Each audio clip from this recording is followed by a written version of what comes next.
Hello,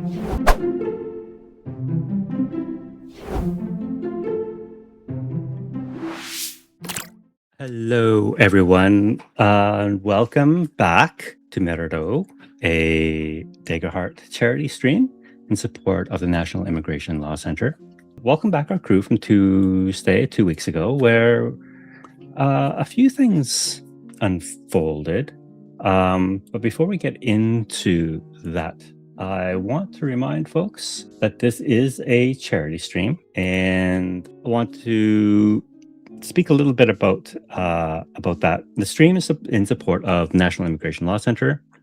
It is an organization that works tirelessly to defend the rights of immigrants and ensure that they are treated with dignity and respect. Their work spans advocacy, legal action, and community support, helping people navigate systems that are often stacked against them. Here at Looking for Mom, we care deeply about creating safe space for voices that are too often overlooked. And the NILC does that work every day by standing with communities who deserve safety, opportunity, and a fair chance to thrive. Tonight, as we gather to share a story, we invite you to be part of something real beyond this table. If you're able, please consider donating or sharing the stream, and even small actions can help create meaningful change. I will bring your attention to the little box of incentives below me, where you can, through your donations to the National Immigration Law Center, have a direct impact on how this game is played tonight by giving a player hope, giving me fear, giving players advantage or a reroll or a critical success even, which may come in handy in some dire situations they're likely to find themselves in. In order to make those donations, you just simply need to scan that QR code in the bottom right-hand corner of this stream. That will bring you to the Tiltify donation page, and all your donations go straight to the NILC through Tiltify. And please feel free to donate or share the stream. Every small bit counts. So with that being said, we'll get back into our story. Last we left off in the bustling port of Dayang, outside the great capital city of Mirado.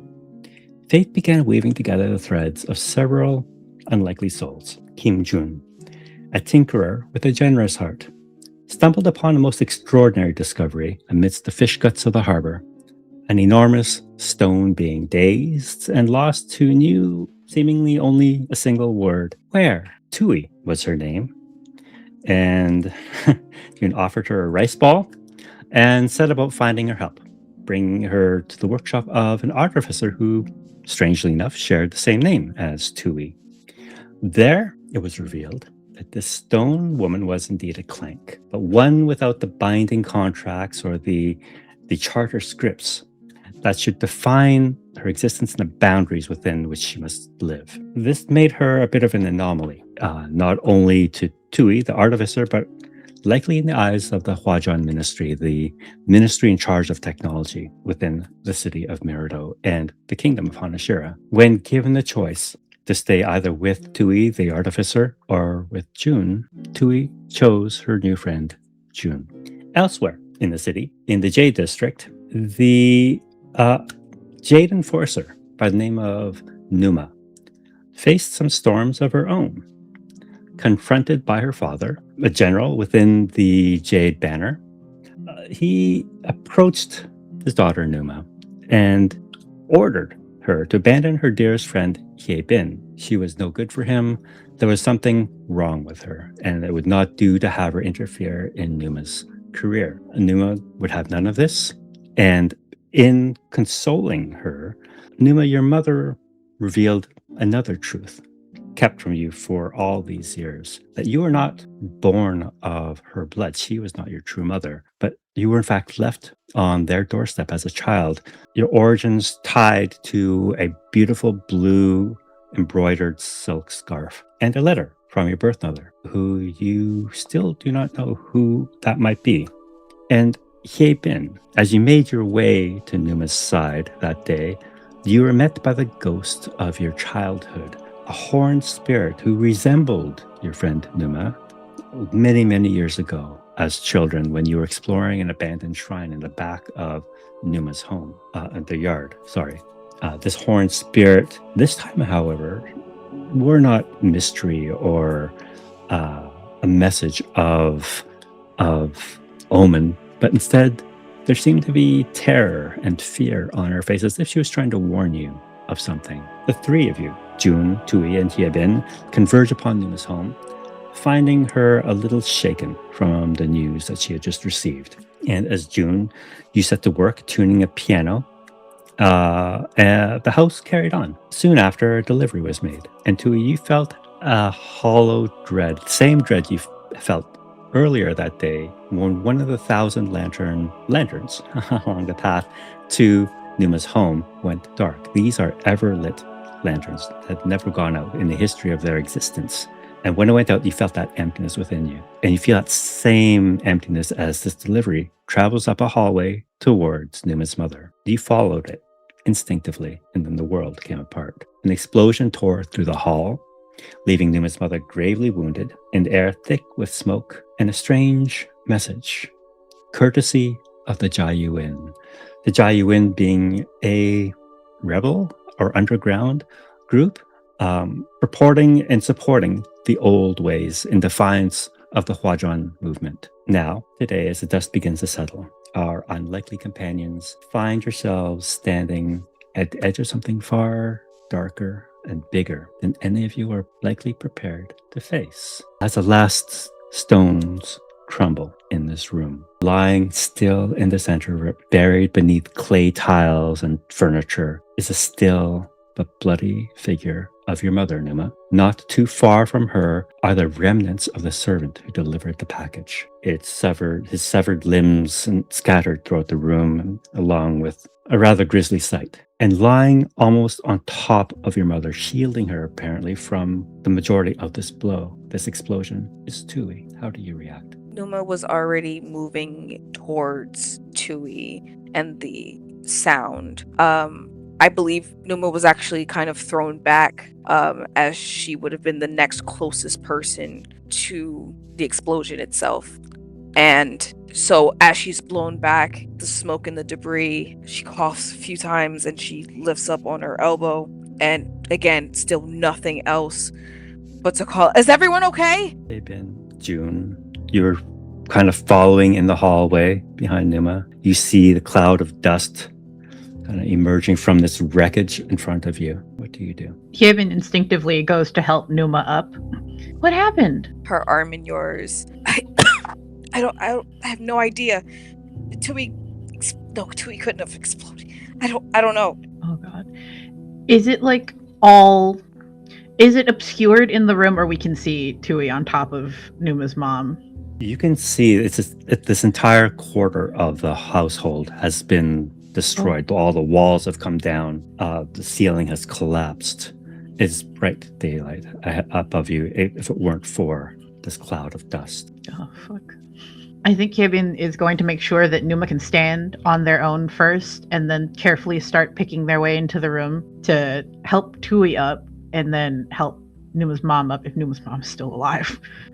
Yeah, she definitely lets you stable her, and she's actually shocked that she's not moving faster, that she's not rushing in, and her steps are staggered and slow. June is stepping forward into into this room, coughing furiously at the dust that has been kicked up. And upon seeing Tui in the center of the room, is going to use one of his features to spend a hope to open a line of mental communication with one target I can see. And so I've just ticked off that hope, and I reach out mentally to Tui. Tui, are you okay?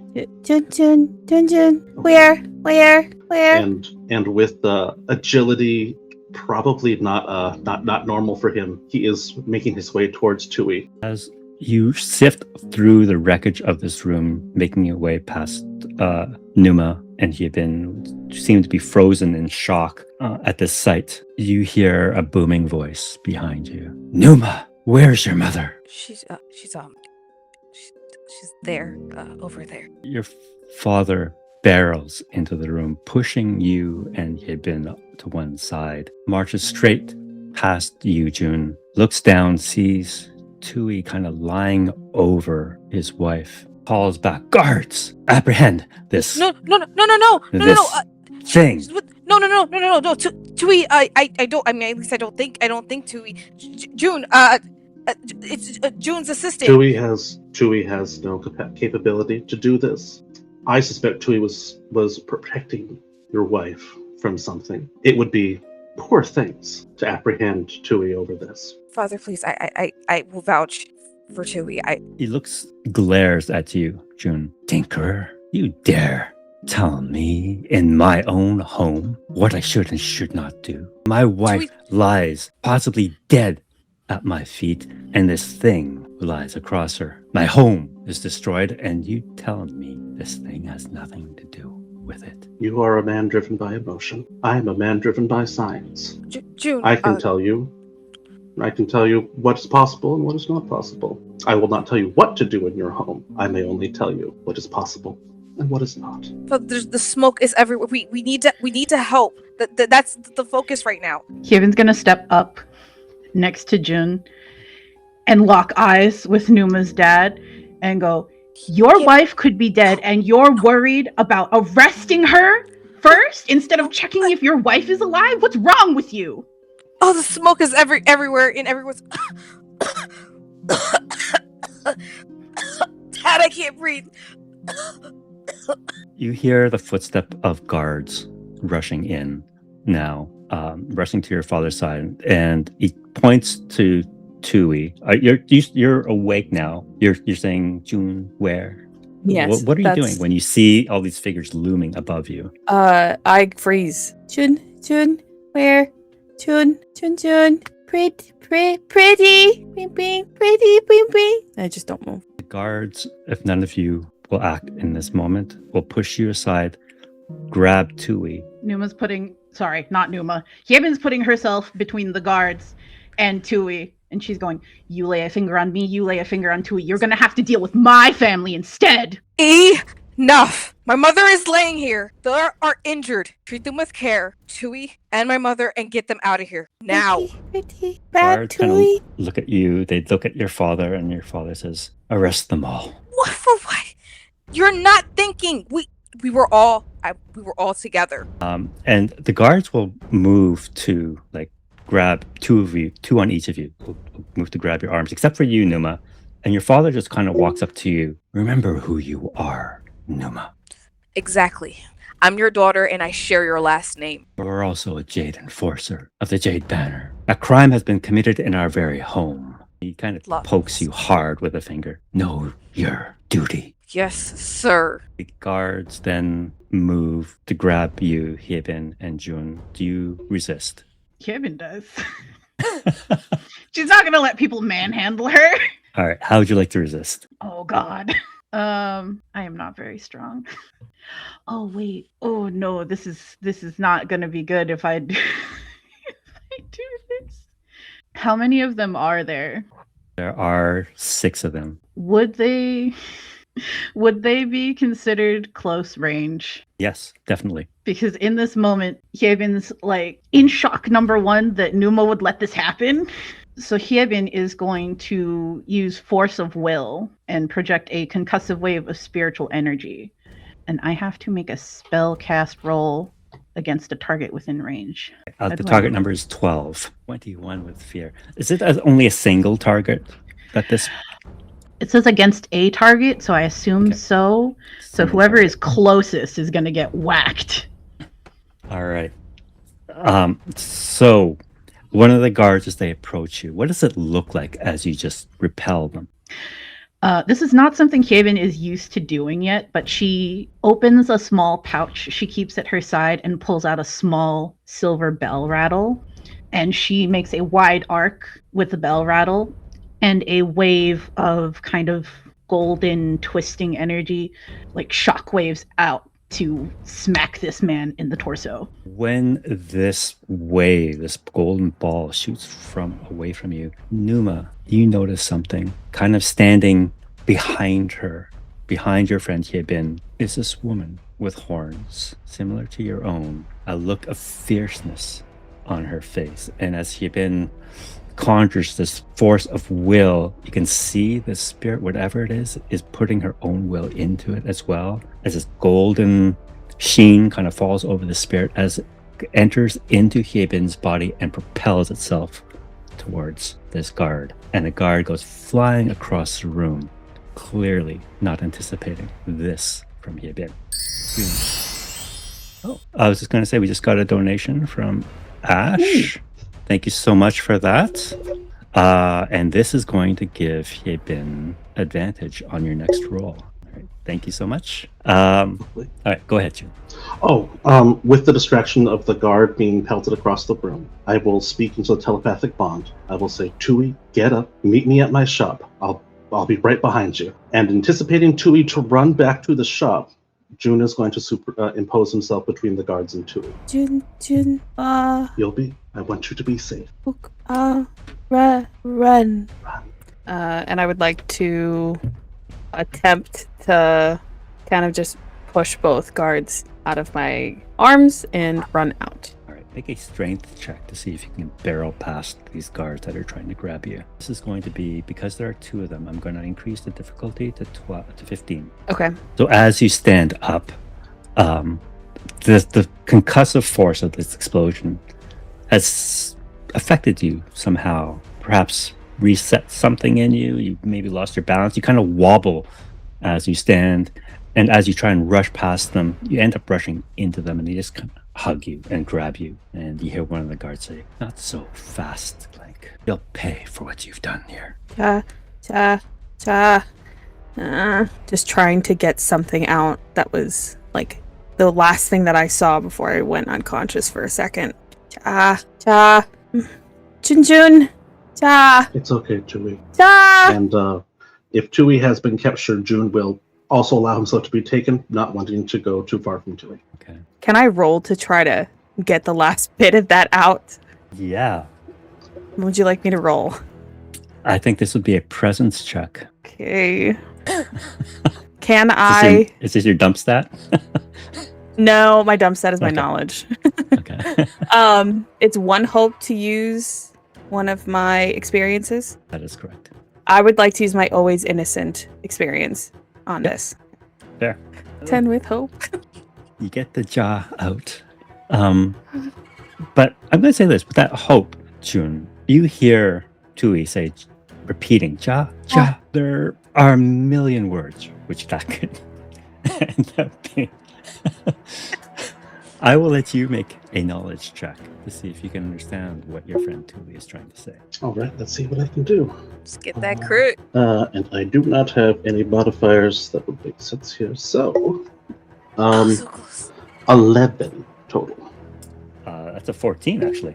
Oh, is it? Shucks. I miscalculated.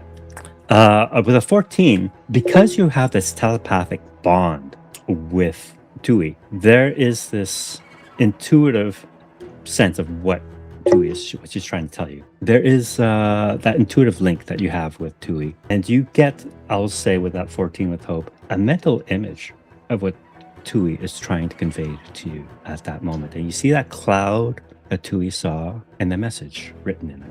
Jia Yuyin, courtesy of the Jia Yuyin. What does that mean? Ja. The Jia Yuyin did this? Ja. I'm saying this out loud, by the way. I'm not. This is Saying not that out loud? telepathic. What Yes. would that name rattle to Numa? Is that something she would have like heard before?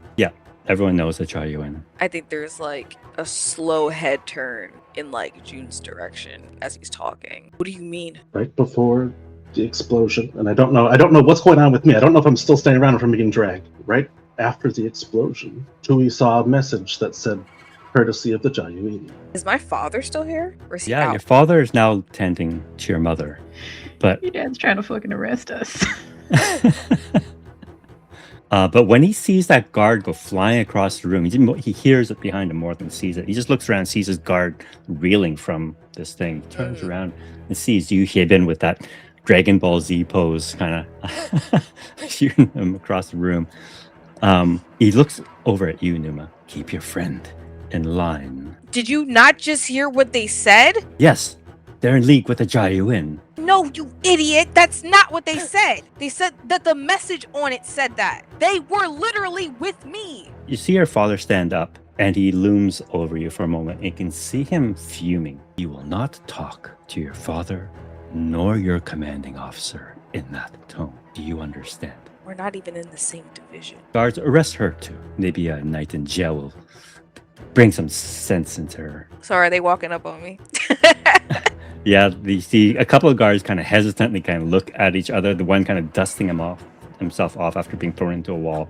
They look a little unsure, but they are approaching. Yeah, Numa kind of like leans her head like, you don't want to do that. Make a presence check for me, please, Numa. Presence. Oh, I have a -1 in presence. Because that's Or not if you're trying to be intimidating, I'll let you use strength. Flex on them. Yeah, I mean, she's definitely, yeah, it was like telling you, like, no, like, this is, you already know what I'll do to you. Like, don't do Okay. that. 15 with fear. Okay, I'll say this. The guards hesitate. They see that look on your face. They know what you're capable of. And they pause and they look up at your father. And your father says, "You idiots." He says, "Take care of her," as he points down to your mother. "I'll deal with my daughter myself." And he walks over to you and like manhandles you by the arm and just starts Yeah. dragging you out of the room. Oh, yeah, no, it's on like Donkey Kong. Okay. Yeah, no, I tried to go, the right way about this, but whatever. So he's in very close range. Oh, yeah. Numa has glowing rings because that's what I gave her because I thought it would be a really cool weapon to have. She's given that he's dragging her by the arm, she kind of basically wants to push him off and then like lock his arm back, basically get out of it and then put him in one. I'll say this. Your target number is 15 just to 15. push him off. If you want to get him in that arm lock, it's 20.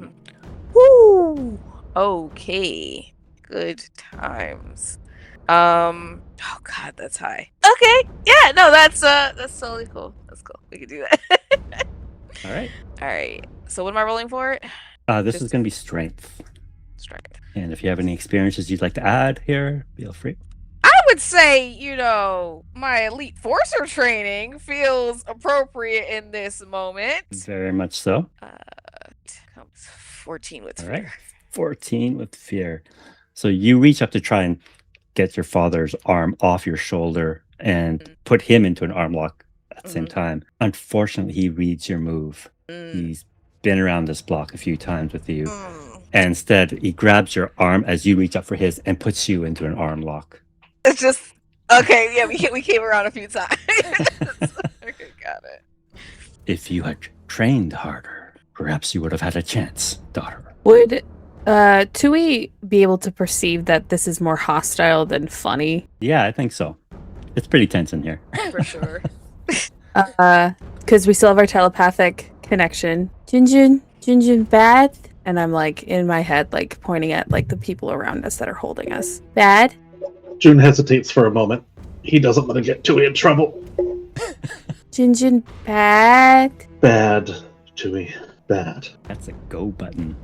Bad. And then something is like different that you see in Tui. And then I would like to attempt to use my hand runes on my hand with the guard that is on that side to get him off of me. Okay, go ahead and make that attack roll. Yeah, I don't have anything that will add or subtract to this roll, but hopefully. Okay, well, 14 with fear. Fear. All right. It's 14. So I'll take the fear. I'm up to 8 fear, by the way, now. Yeah. So much nice fear for you. But you do manage to hit him. Go ahead and roll your damage. Okay. Oh, nicely done. 10 points of damage. That is a major wound to this guy. Yeah. 2 points of damage.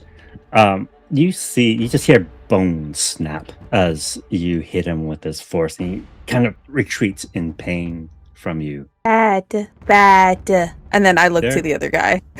Still kind of like glassy-eyed, but then looks to the other guard that's holding me. Your father Numa, sees what's happening. Yeah. And he leans down to you. He's behind you still with that arm lock. Mm. What have you become, daughter? That you would take the side of those who threaten our family, who threaten the peace of this city over your own family. And he lets you go and tells his guards, stand down. Let this riffraff go. I have no more daughter. Escort them to the gates of the Jade District and see that they never return. You see the guards bow and tentatively look at the four of you. Oof. Numa, in this moment, after being sort of pushed and like let go, she is going to use her right of resolution to do internalization.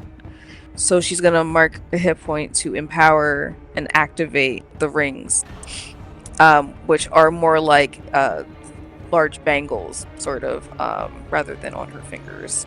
And they glow, even as like she like winces when it does, taking on that damage. And until she finishes her next rest, her strikes deal magic damage and an extra d6. Father sees you activate this ability. They're not quite sure what it is, but there is a look. I'll let you make an instinct reaction roll to see if you can discern what that look is, and I'll give you advantage on this because he is your father. Okay. 26 All right. with hope. All right, so you do not get that hope because that was an instinct roll. Oh, I'm sorry. I thought you said instinct. Sorry, that was a reaction roll. Sorry, not a full-on roll. So I'm going to take one hope away from you, and actually, I'm going to Gotcha. give you 1 point of damage.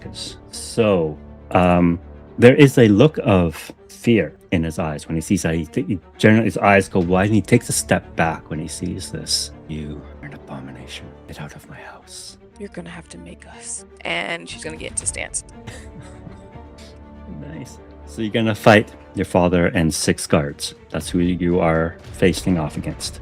Junjun, bad. I don't want to see Pretty get hurt. Pretty nice. Being nice. Pretty nice.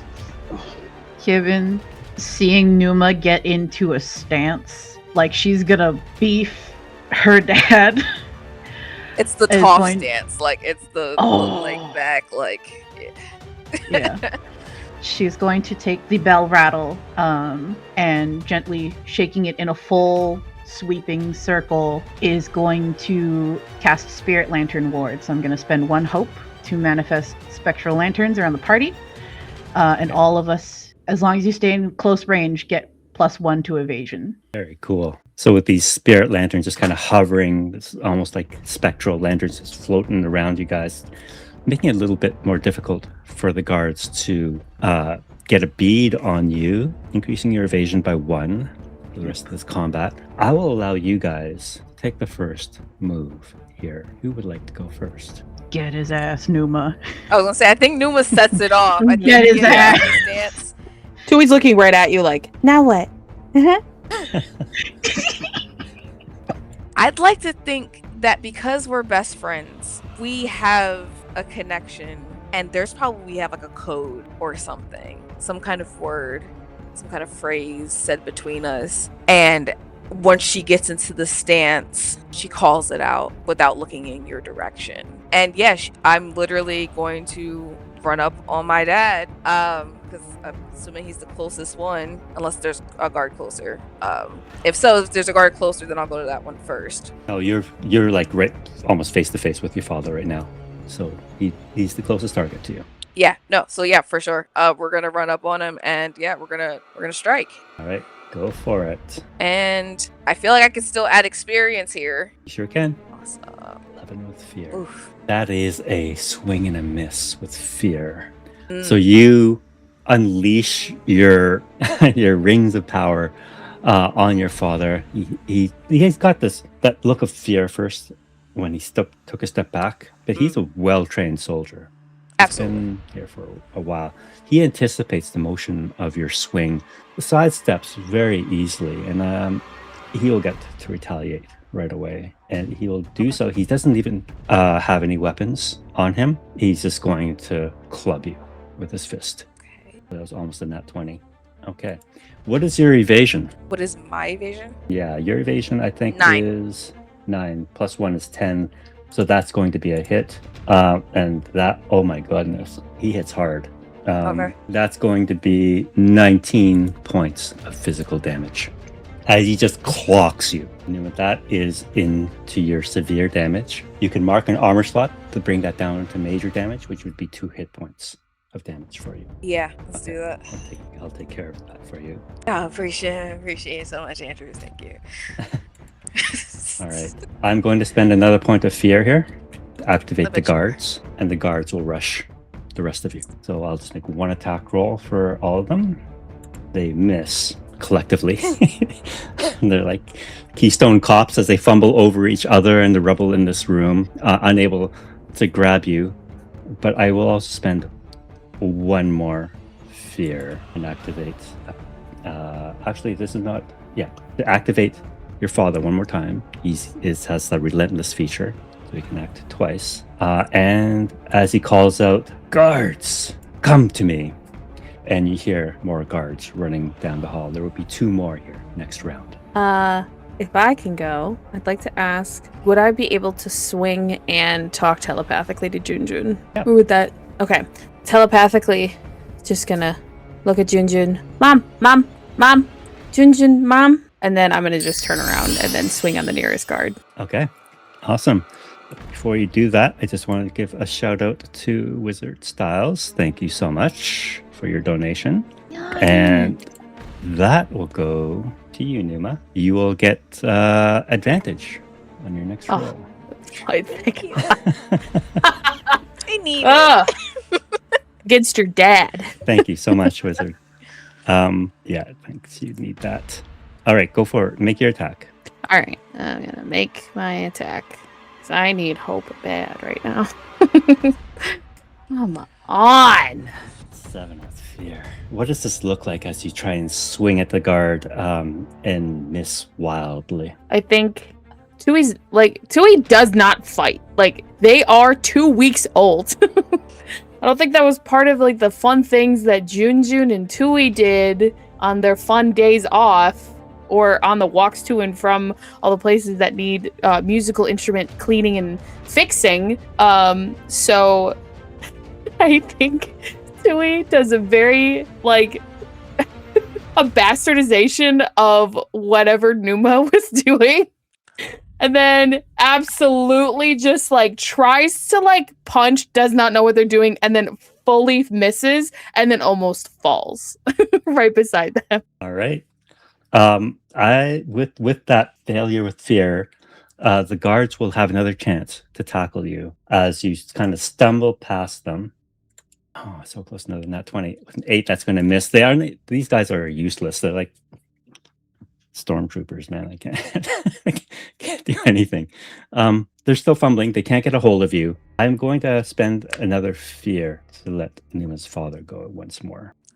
And he's got a bead on you, Numa. He's just clocked you. And he turns around and he sees Tui standing up. And he just kind of shoves you away. Numa says, "Stay out of this." And he marches over to you, Tui. He kind of rolls up his sleeves and will take a swing at you. And that is a 9. Oh, hold on. Sorry. My evasion is 11. He has +4 on his roll. So that's a 13. Yep, that hits me. Okay, hit. So he just walks right up to your face and hits you that's 14 points of damage, Tui. So is that technically severe? Because that's my borderline between severe and major. So that's 3. If you take if you mark a point of armor, you can reduce that to 2. I would like to mark armor. All right. Not supposed to be like that. Your father's a beast. I learned from the best.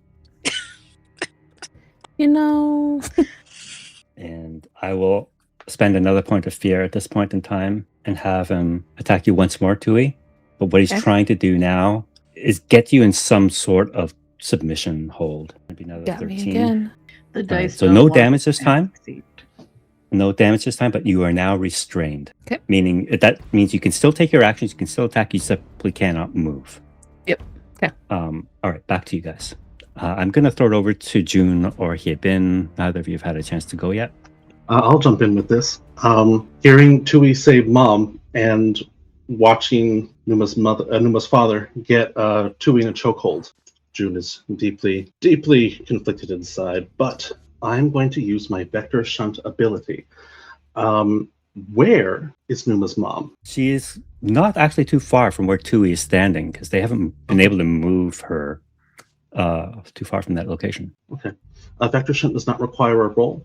So I'm going to take my Huajian tool and stick it in an exposed steam pipe, and use that steam collected around myself and use it to propel myself right to Numa's mom's side. And I'm going to stand over her expectantly, Huajian tool in hand. And I'm gonna attempt to. No, I'm actually not going to attempt to do anything here other than stand here and look Numa's father in the eyes.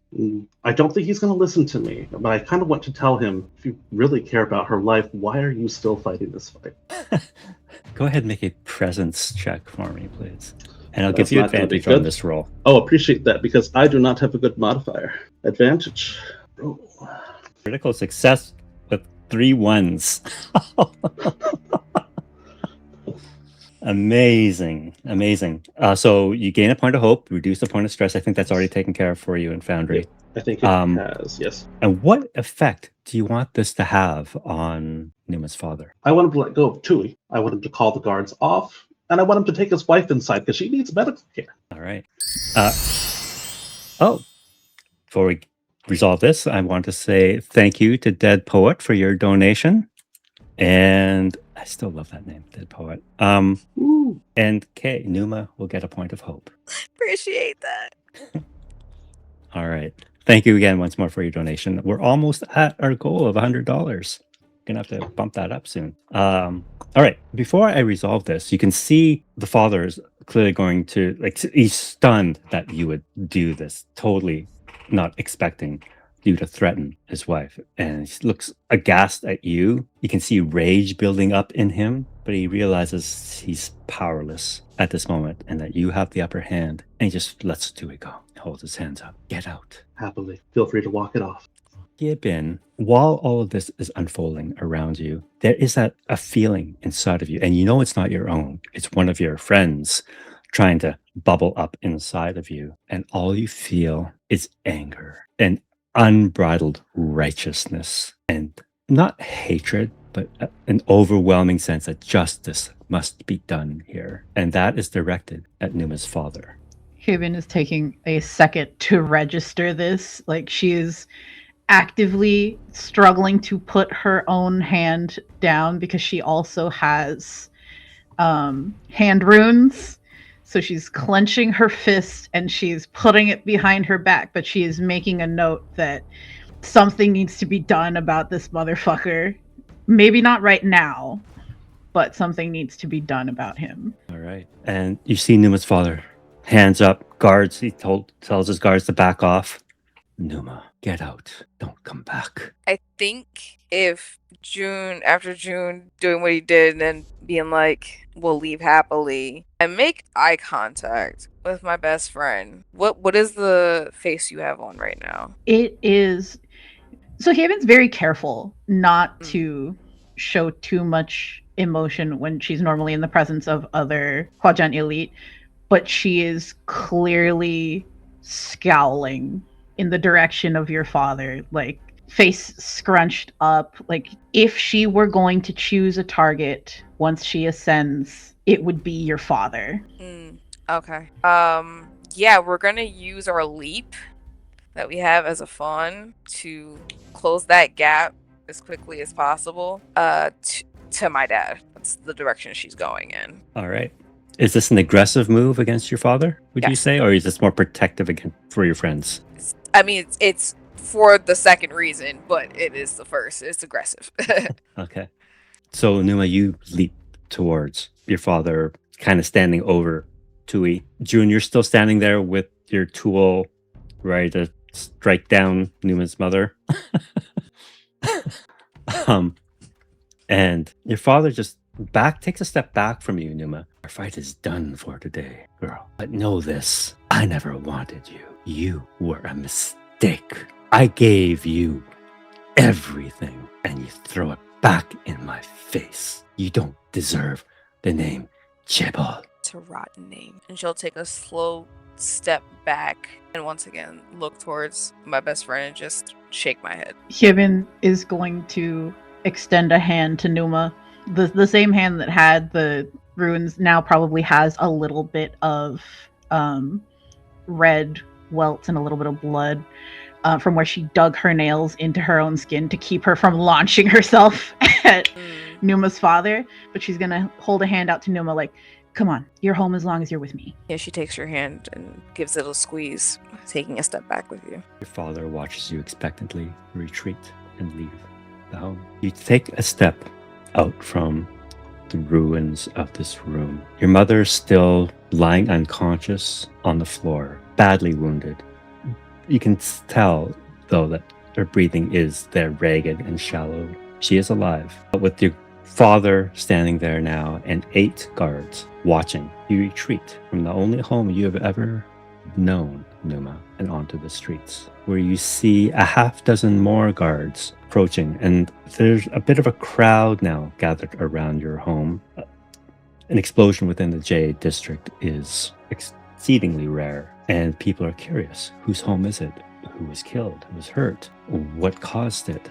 And you can see a phalanx of guards trying to keep the crowds back. And then you see them. There are 8, and you would know them as Gisusa. These are individuals who have given themselves over completely to Huajuan technology, so much so that it is embedded into their bodies. Entire limbs have been replaced by these ceramic, silk, and metal components. Half of a skull is made from it. They look like cyborgs, for lack of a better word. I can hear them marching towards this place, and they immediately set up a perimeter to guard it. And as they appear, you can see that the crowd is terrified of them, and they step back. Even the guards, the J banner that are with you, the foot soldiers, they give them a wide berth. And you can hear one of them, perhaps one that was a friend of yours in normal times, just kind of nudge you, Numa, and says, come on, Numa, let's, we don't want any more trouble. How about we just get you out of here? I can walk just fine. As you wish, lady. And they will escort you down the streets away from the house. What is going through Numa's mind at this moment? A lot in a very short span of time. She's still holding on to the scarf, tighter now more than ever. She's disconnected. Like you can feel the plugs in her back sort of come undone, pushing her forward as she kind of pulls away from it. And every step feels heavier than the last one. Hooves digging in, knowing I may never take these steps again. But I look at my friend whose hand is bleeding and covered in soot, and I look at Tui, who I haven't even known long enough, and there was still some kind of connection that would jump in front of my mother, and June sticking up to my dad, like, oh my, like that's, and there's probably even like a little smirk on her face when she thinks about that moment again. On the outside, was this ever really home to begin with? We've always felt like an outsider, some kind of weird half-breed thing that, I do still feel like I look like him, as crazy as that sounds.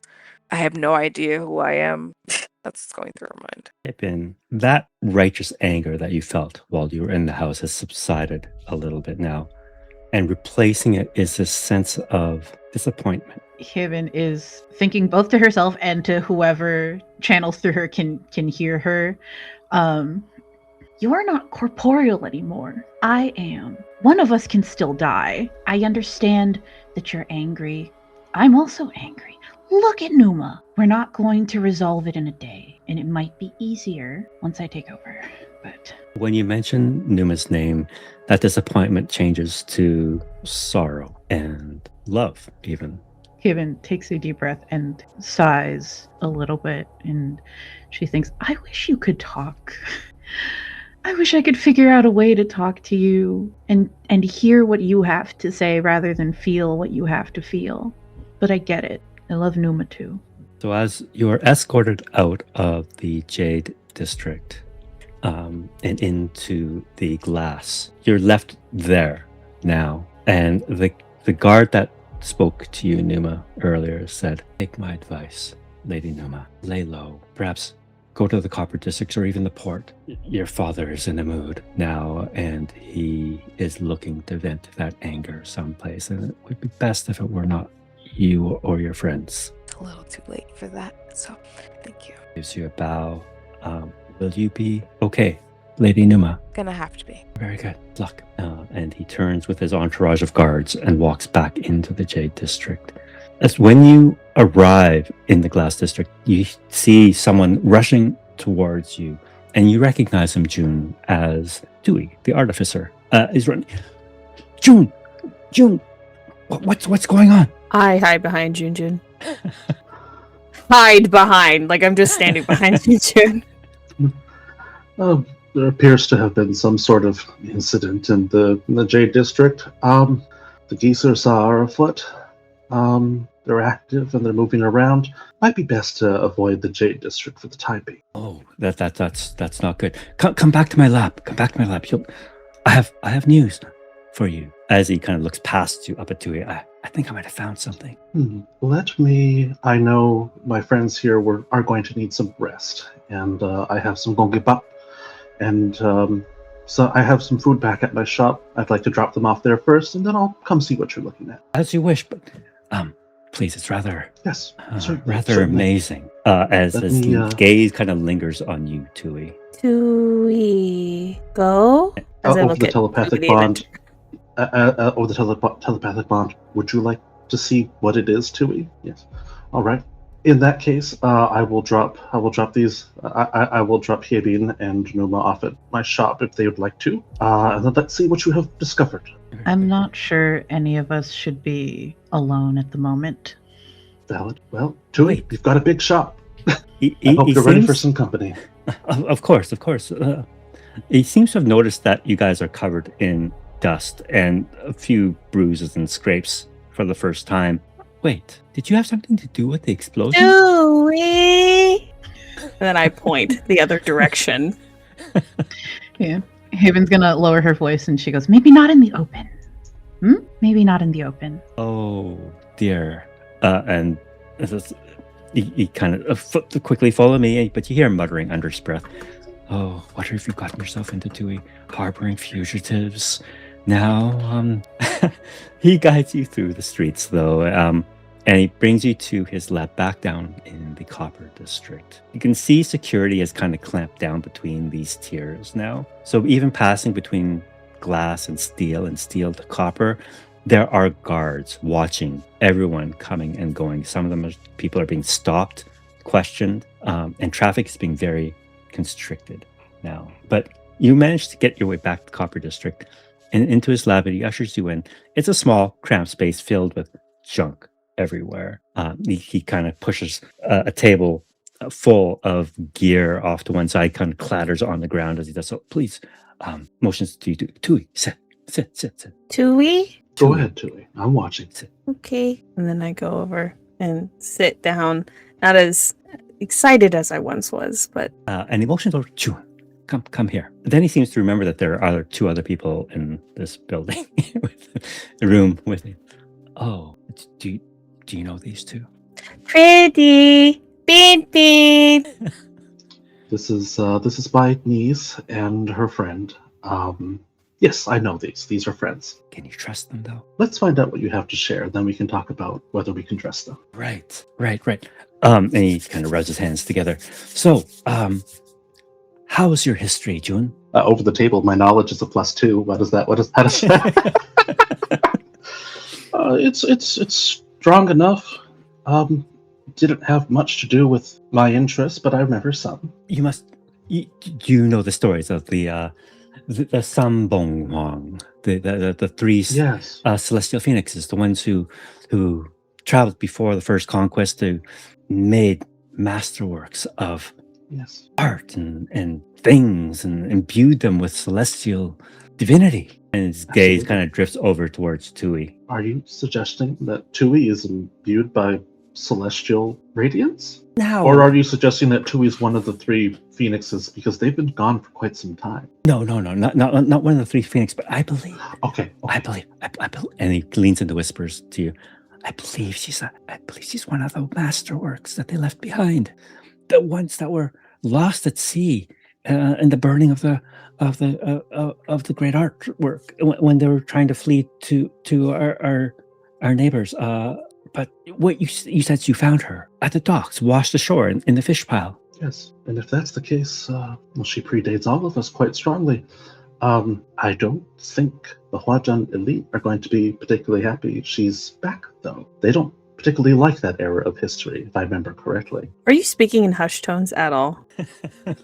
Tui probably is. I'm speaking at normal volume. Okay, so I'm hearing all of this. So I'm just gonna, in that conversation, just be like, Tui bad. Oh, No, Tui not Tui bad. bad. Sorry. No. You see Tui walk up to you and reach up to you as far as he can, try to hold your face. No, my dear Tui, you are just the opposite of bad. You are everything that is good. Why are you so scared? Oh, I'm not scared anymore, dear. Now I am in awe. And he whirls back to you, June. Now I understand. Now I understand why she does not have the same charter scripts that the other clanks do to keep them in line, to keep them bounded and their energies contained. That could be the only explanation. Well, Tui, the character, not the NPC. How do you feel about that? Tui old and Astoundingly so. older than Junjun? I think so. Older than Tui? And then points at other Tui. Yeah, probably. Very old.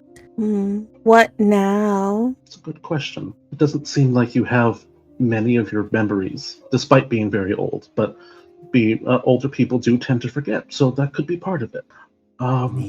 We need to take her to the Jayuin. No. I No. think that's possibly not. No. Yeah. No. Okay. Well, I don't understand. The Jayuin would welcome you with open arms. June's going to place a hand on Tui and look at the Tui the player, Tui the PC. Look at Tui the NPC. It's like, we're having a little bit of, the explosion we just walked away from. The Jayuid may have had something to do with it. And Do it.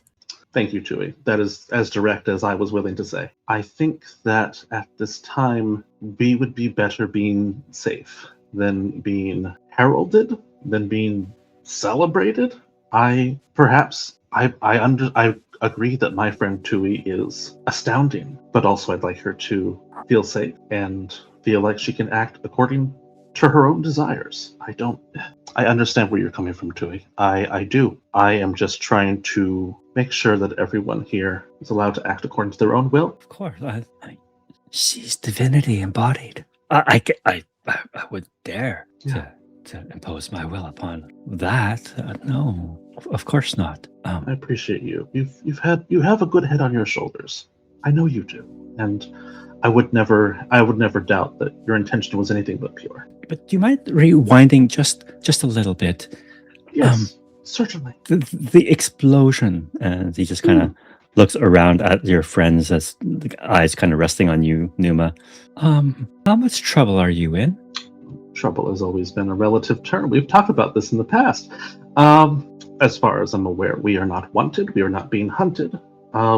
We are simply not currently allowed to be in the Jade District. And given the number of explosions happening there, I would think that that's probably the safest course of action. Not right? Me? Look me. No, you're all good to it. You're fine. No, not from Numa, Dad. From you. You Tui keep me down, out of the way. I can hide you. I can hide you. Oh, hide from who you talk about earlier. The Jayuin? This Jayuin. No, not Jayuin. Hua. The Huajian. I'm different. Bad Tui? Oh, good. But Tui. Huajian look for me because not normal, right? Of course. Divinity is never wrong. Of Kevin. course. Tui, I dare say I think she was listening on our conversation earlier. Kevin's gonna pipe up a little bit.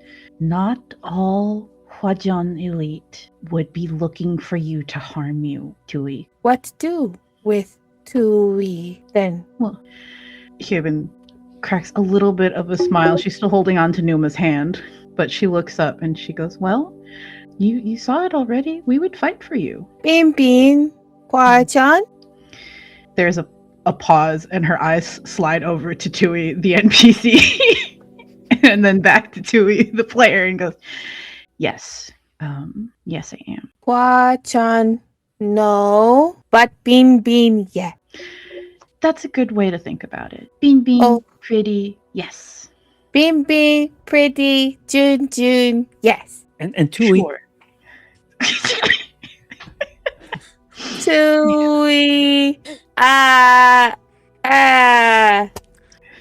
then I physically kind of collapse myself. Oh, We'll discuss that one later. Well. Oh, 1 second. I just want to give a shout out Okay. to Greg. Thank you so much for your donation.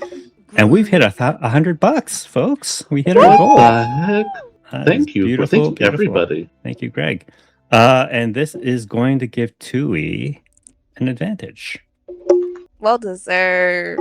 Yay! I'm learning language. Lovely. Thank you so much for your donation. And Tui says, listen, things are likely going to be crazy if what you say is true, that there was an explosion in the Jade District. It was presumably done by the Jiayuan. Why would they do that, though? Stay Knowing here. my father, there is plenty of reasons. Who is your father? And she kind of looks to June to be like, is this the same look that he basically was giving us? Can He's an I old say friend. this? He's an old friend. Your story is your story. The Chable household, I mean, the regional commander. He's your father. unfortunately. he's a bastard is what he is. He's many things. He looks around when you say that. You should be careful when you say such things. Hyevin's He's a gonna powerful put man. one hand on her hip and she goes, I'm a song. Oh, you're from the Jade District too. Then I know your family. Bin Bin, pretty good. Yeah. Tui, good. Bin Bin, pretty. Less enthusiastic. Listen, your family's quite generous, aren't they? Yebin, that's your name. I understand they give out grants to people who, have advances in research and whatnot. Right now, Hyevin's going to squeeze Numa's hand a little bit. It's all right. Yes, generally they are willing to lift up those that would stand beside them. Right. So if we were to bring our good friend Tui to your house, they would be appreciative. you're gonna let this man extort you? I'm going to use there it is.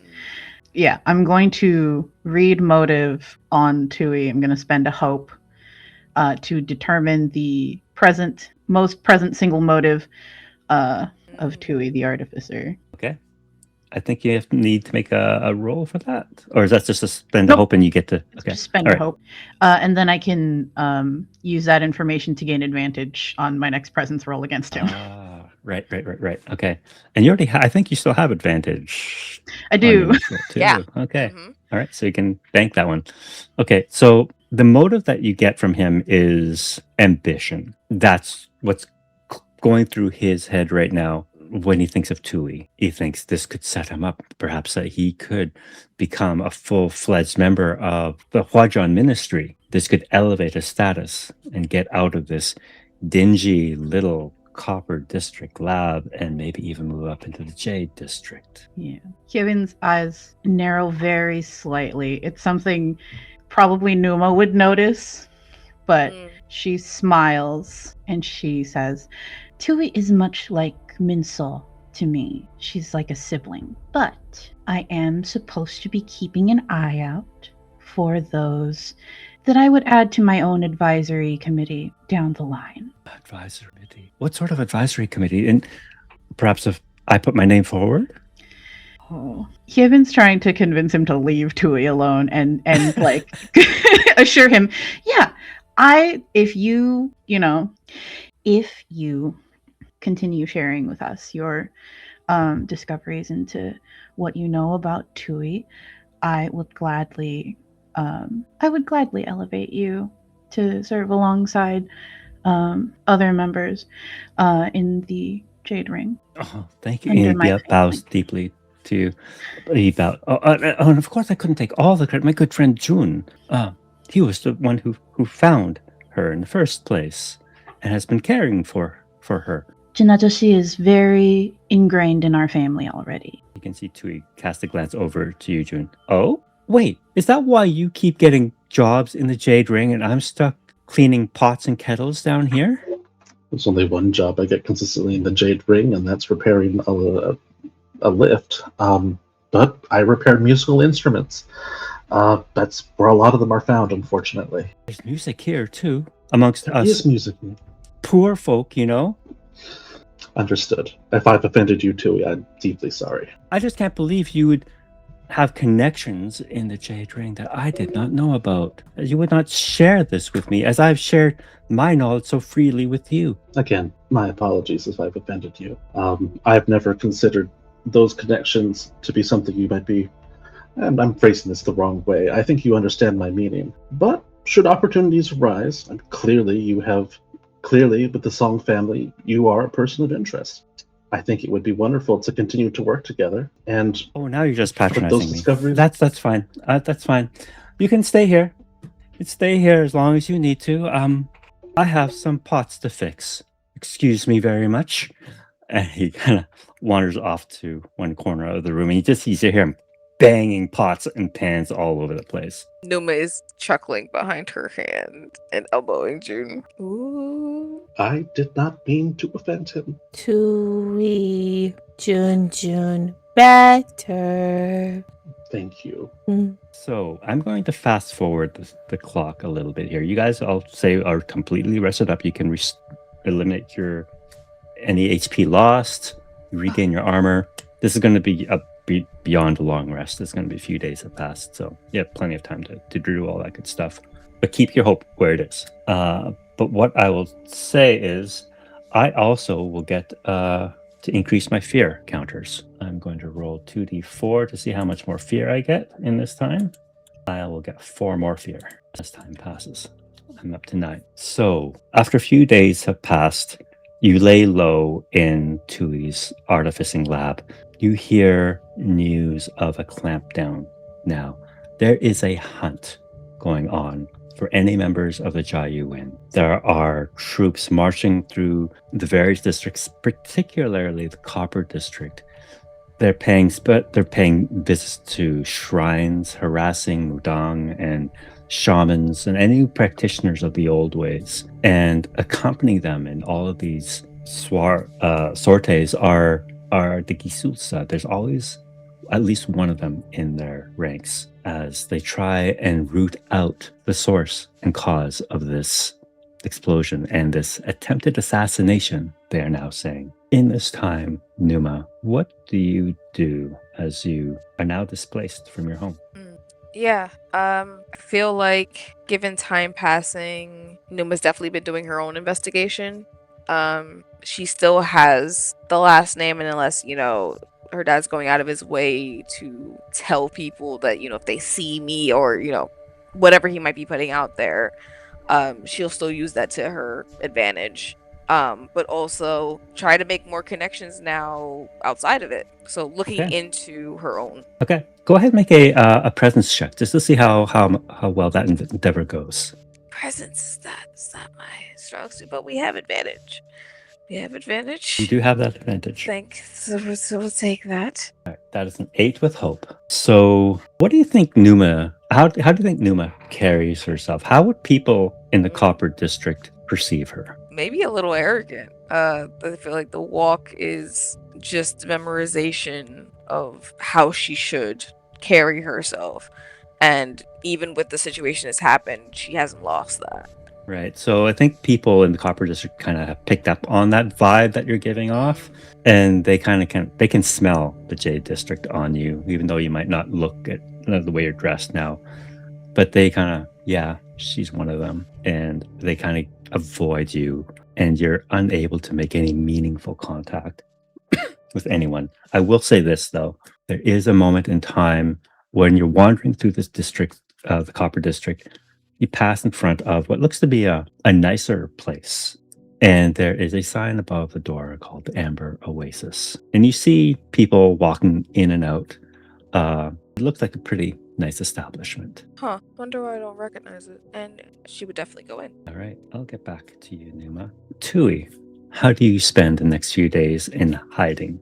Well, I don't know if hiding is necessarily the right word for what Tui's doing. Tui is very interested in the word divinity and doesn't know what that means, but it was brought up multiple times by the Tui that she doesn't necessarily like.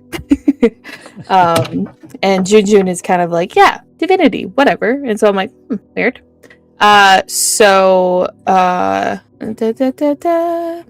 One of Tui's associations is with a university professor. I believe it's the university here in the Copper District, or it's in the Steel District. I don't remember where this university is. But it's Manafa Tuliasosopo.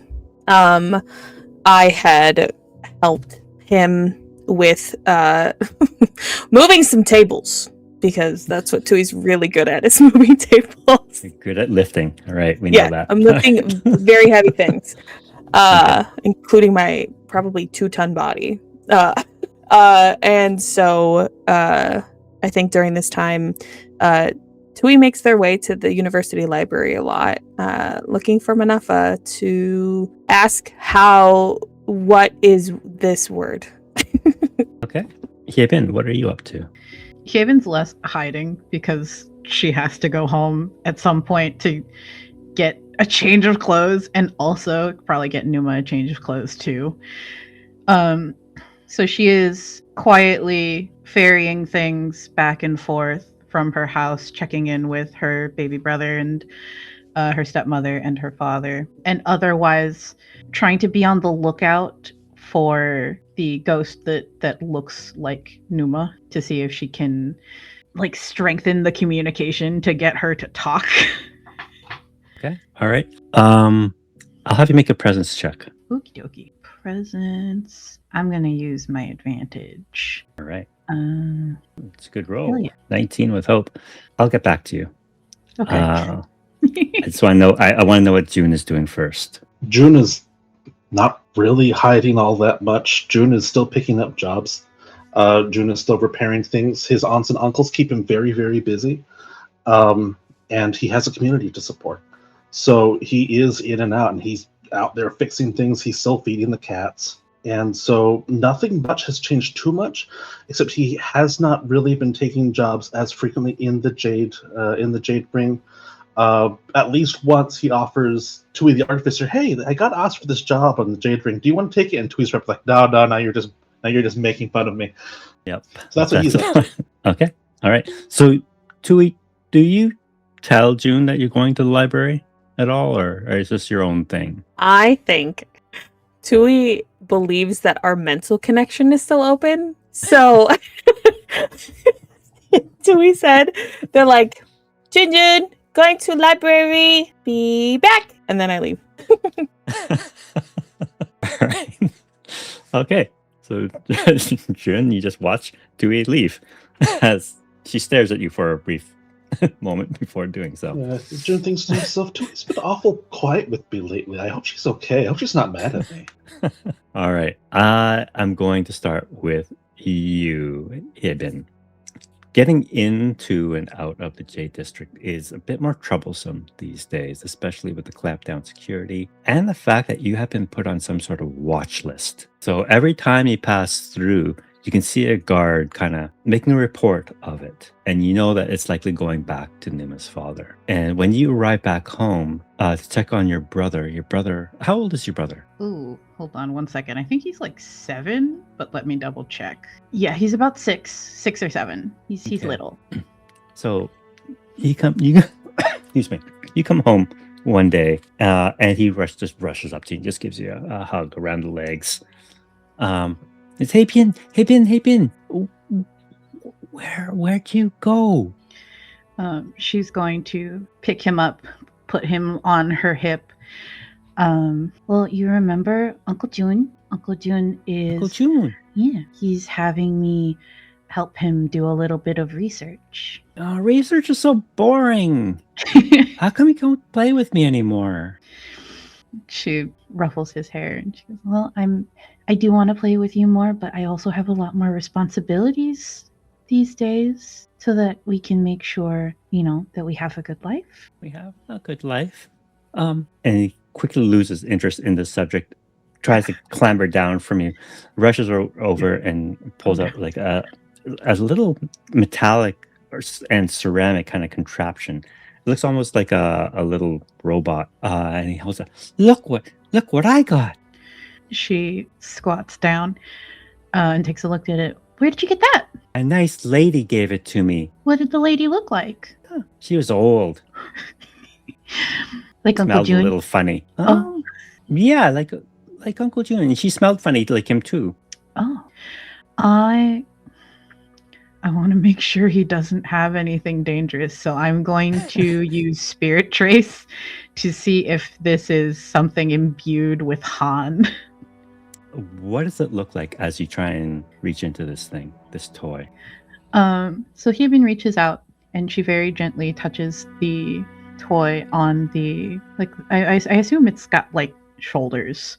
Yeah, it's So like she a very little gently robot guy. Yeah, she touches it on the shoulder, and there's a little bit of sparks that weave their way between her fingers and coil their way around the around this little robot that a very fishy lady gave to my baby brother. There is definitely a power within this toy. It seems as though there is a core of Han there, the core of that energy, that spirit. It is tightly contained within this toy, but it is there. And you can see as you touch it and you reach in, its arm just kind of swings up and swings its head swivels around at you and starts making a little grinding noise. Oh. Minso, was the fishy lady here to see Appa? He grabs the toy back from you and says, I never saw it do that. Do it again. Is the grinding noise something to be concerned about? You didn't actually go ahead and make a knowledge check for me, please, just to see if you can determine the mechanics of this thing, to see if there's anything dangerous about it, Okay. aside from that spiritual energy you've kind of tapped into within it. 13 with hope. With that roll, I'll tell you this: there doesn't seem to be anything threatening about it. There's no bomb in there. It's not going to blow up. At least you can tell. It is weird. It does look like a little miniature Gisulsa. It's just like a little mechanized robot almost that this kid can play with. And it seems to be able to power itself when triggered appropriately, which you did when you reached out to it. And yeah, so your brother's holding it up. Make it do it again. I will go ahead and tap it again with a spirit trace, but I'm making sure that if something fishy happens, she's ready to like take it from him and throw it. All right. As soon as you touch it again, you can see the little legs going back and forth as if it wants to walk. And you can see it put it down on the ground and starts walking around. It's, oh, that's so cool. And he just hops around it. Huh. Minso, would you mind if I show that to Uncle June? We'll give it back. I'll give it back, I promise. And she holds out her pinky for him. Okay, but promise me. And can you bring another toy too? I'll go see if we can find something just as cool, if not cooler. Awesome. And he hands you over the toy. Says, I'm hungry. And he starts wandering off into the kitchen. She waits until he's out of sight to look down at this thing like, oh, jeez. Has it stopped moving? It's still kind of doing its thing in your hand. Oh no, I don't know how to stop this. Well, she's gonna hold it in one hand. Is there like a maker's mark or initials somewhere on this? Not that you can see, and not with that knowledge roll. Okay. Yeah. She's gonna grab what she needs, put the toy in a bag so there's not just like a wildly swinging toy when she passes through the gates again. And return to the others. Okay. Your mother finds you. Like she's kind of, as your brother kind of rushes past her, she comes to you. Hey Ben, are you joining us for dinner tonight? Not tonight. No, I have some things I need to attend to. Kind of gives you a look up and down. Now, hey Ben, is there anything you want to tell me? She cracks a little smile and she goes, Not that I can think of. Okay. You can tell me anything, right? She nods, goes over, gives her stepmom a little bit of a hug and a kiss on the cheek, and she says, Of course. Yeah. So you wouldn't happen to know why Lady Jin Hanyul, the celestial flame of the Huajuan ministry, came by here looking for you? Without a hint of a lie. No clue whatsoever. Why does she smell like fish? Okay. You would tell us if you got a new job or something, right? Absolutely. I am committed to taking over for Appa once he is ready. I'm not looking for work elsewhere. This is my whole life. Okay. She leans in a little. It doesn't have to be, though, you have a choice. She'll nod. This is my choice. Okay. Well, it was nice of you to drop by. You shouldn't be such a stranger. And be careful. It's dangerous times now. I will. Everyone's talking about the explosion at the Chapel Estate. Heavens, they say it's a Jiayuan. That tracks, unfortunately. They say there are rumors of a revolt or a rebellion in the Copper District. Promise me one thing, Yipin, you're not to go down to the Copper District. What do I need to roll to lie to her? So this will be a presence check. Okay. Oh, I have advantage. Yeah. To Commander Persuade. Yeah, have that. Yep. Oh God. Okay. Okay. Damn. 16 with hope. All right. So what do you tell her? I take her hands very gently and I say, I will do my best. I still need to check on Uncle Jun from time to time, but I will do my best. I will not go down there unnecessarily. Okay. Be careful, though. And she gives you a kiss on the cheek. And now try and spend some more time with your brother. He's driving me absolutely crazy. I know. He's at that age where he's at that age and he's a lot like Numa. She's got a lot of energy. Maybe he needs a friend. And when you mention Numa, she says, it's a shame. She had such a promising future. Numa. What do you mean? Well, you've heard that she's been banished, disowned. I haven't seen her in a little while. Can you make another presence That would check? explain it. Oh God. Right on the coattails. Is this still to persuade? Yeah. Okay. Thank God. Oh Lord. There. Well. All right. So she, when you say that, wait, weren't you going to go visit her the very day the explosion happened? I didn't get a chance though. By the time I got there, they'd already set up a barrier and I couldn't find her. I know she was your friend. I know that you've known her for quite some time, and she's a dear girl. But it would probably be in your best interest not to associate with her if you can. She's a bit of an outcast now. You understand? She's nodding. She is internalizing the things that she wants to say because it would really just put the rest of them in danger. And she says, yeah. Pretends to like wipe a tear away. I hope she wouldn't have been part of anything this destructive, but yeah. I'll be careful. He just kind of holds you at arm's length and looks you up and down and looks you straight in the eye. Yibin, I worry about you so much. I'm very capable. I'm perfectly capable. I know you're capable, but you take on too much. Just look after yourself a little, okay? Make time for yourself.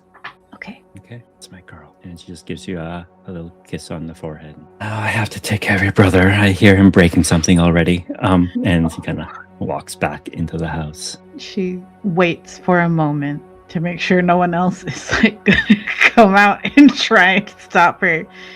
takes a deep breath, composes herself, and starts her walk back. All right. Tui, in the library, I'm going to have you make a knowledge check to see how good your research goes. This is your dump stat. I think you're on mute still. I am. That was a very loud laugh, so. Yep, this is my dump stat, so we'll see what happens. Wow. All right. 15 with fear. All right, so what happens is I'll spend that fear right away because I'm up to 10 fear now. Why would you do this? You didn't have to do So- that. You find a whole stack of books on divinity. You've taken out like any book that begins with the letter D. Yeah. And you start going through it, looking for the word divinity in it. You're there for a long time, and a full day, just leafing through books. Does Tui know how to read? No. Okay. Junjun is teaching, but these are really hard books because I went to the university. Tui can read her own name, and that's kind of the extent of it at this point. Tui. Beautiful. So the books that are just full of words, you just kind of push to one side, and you're looking for books that have pictures in them. Mm-hmm. Looking for pictures of divinity, whatever that could Yes. look like. And you feel a hand on your shoulder. Excuse me, are you in need of assistance? Is there anything in particular that you might be looking for? And then I turn. Is it Manafa that I know? No, it is an ancient individual. It's kind of got greenish skin, wrinkles upon wrinkles, white stringy hair, kind of down to his, like past his shoulders. The guy's maybe 3.5, 4 feet tall, so he's kind of like reaching up to put a hand on your shoulder as you're sitting. And he's got a cane there. He's dressed in simple white hanbok. Is there something perhaps that you're looking for? Looking for divinity. Divinity. When you say that, this creature just breaks out into the widest smile, and his teeth are razor sharp as he looks upon you. Now that is a truly interesting topic. And he looks at the stack of books. I see. You've been here quite some time. Have you found divinity then? No. Would you like to find divinity? Yes. Come with me. And he reaches a hand out for you to take. I walk behind. Okay. He smiles again with that toothy fang-like grin. Of course, Tui. And he starts to walk away from you. Wait. Pauses and looks around. Divinity does not wait, my child. No. And he keeps Your walking. name.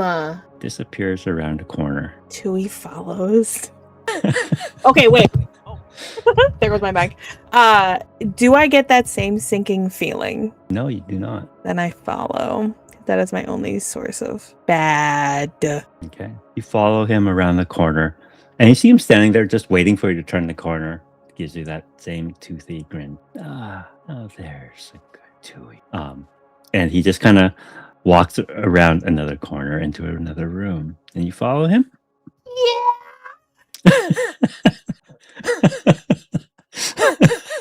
Okay.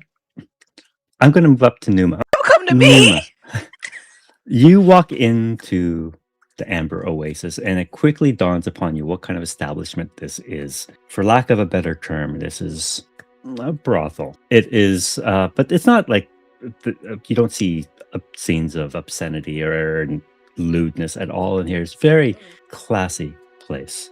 It is, the people here, it's very well furnished, very well appointed.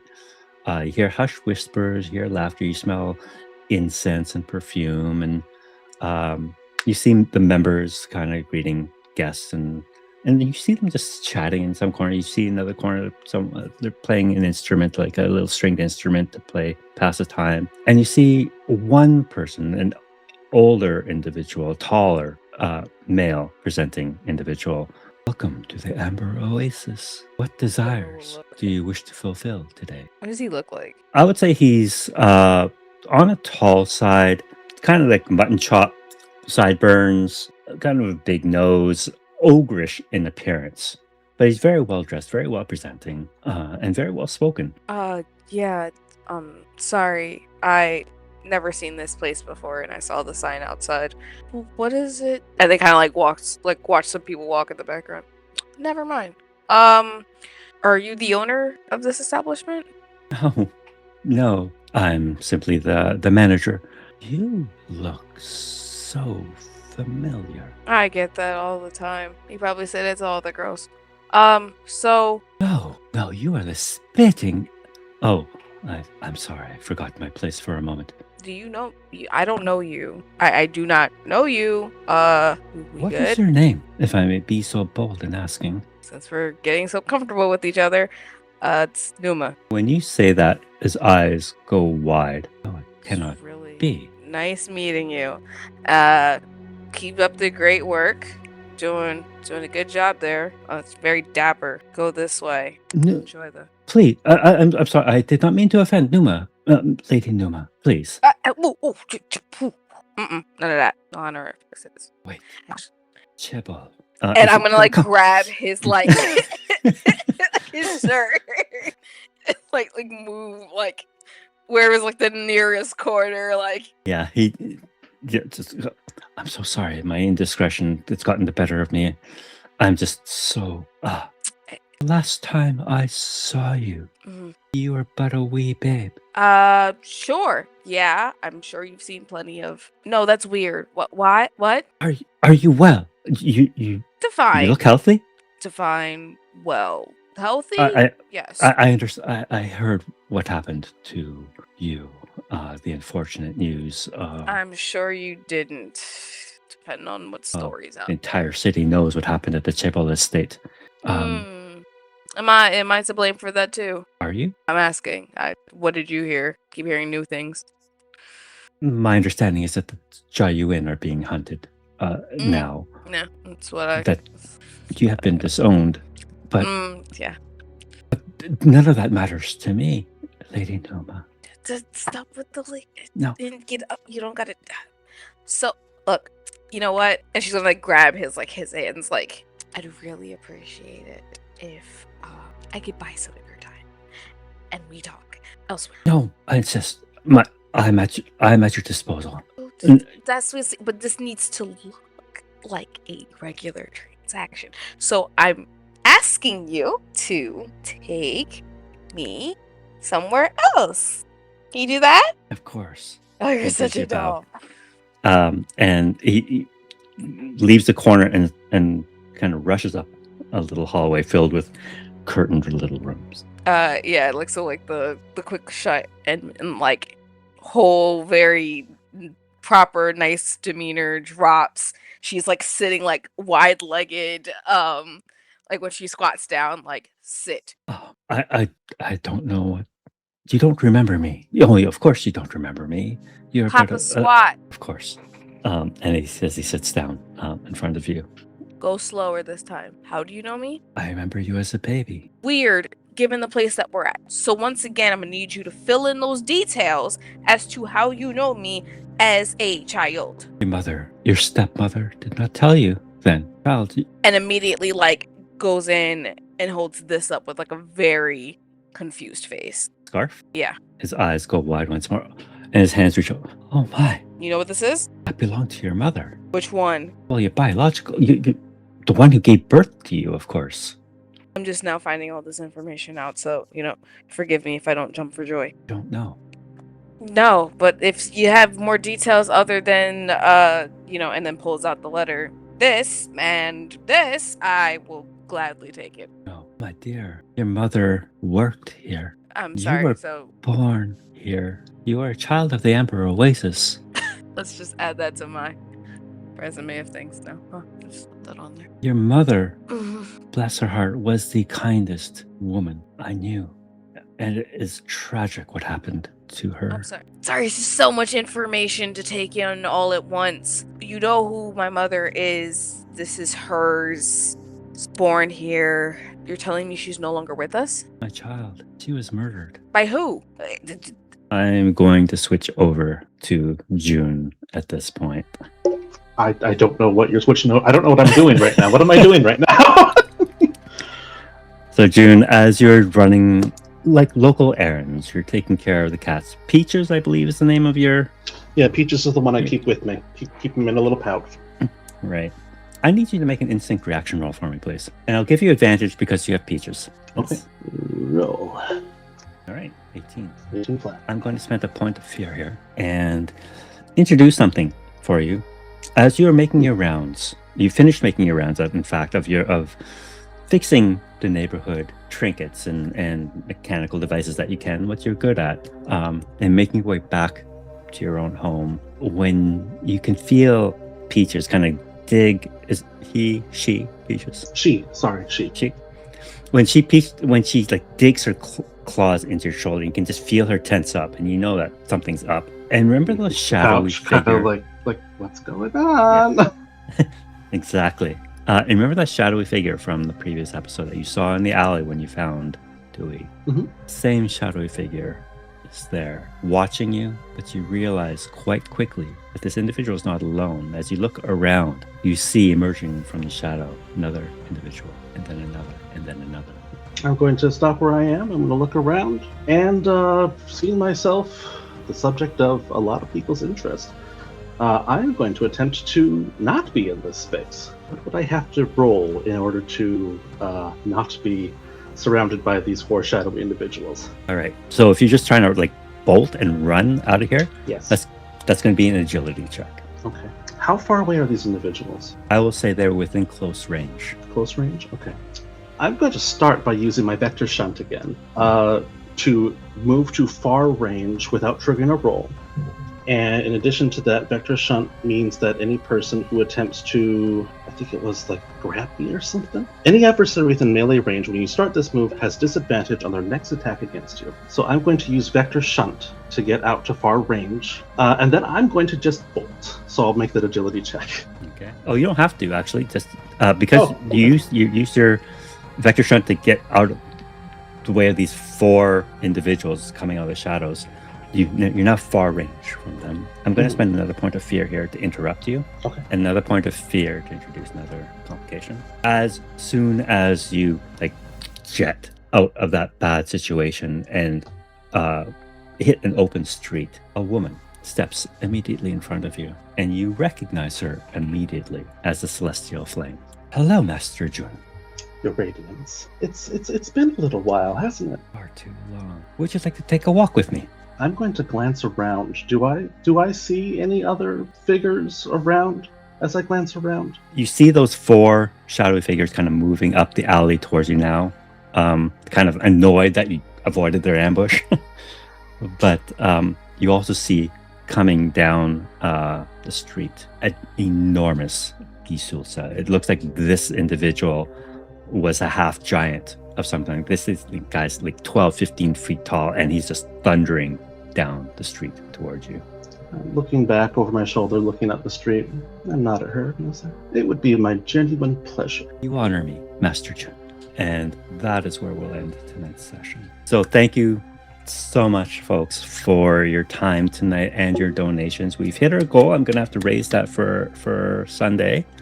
And actually, what I'd like to do is, if you're still with us, then please join us for our next live stream on Sunday. And what I'll do is I'll do a giveaway. All of the homebrew material that we're playing with in this game is going to be packaged up into this beautiful supplement with art and all that good stuff. That includes 4 new classes, 2 new domains, 60 plus new domain cards, new adversaries, environments, all that good stuff. And the gazetteer of the Mirado and Hanashira environment. All that will be packed up in supplement and will be made available. But if you're around next week, I'll give one away for free at the beginning of our episode, just to celebrate our goal being reached.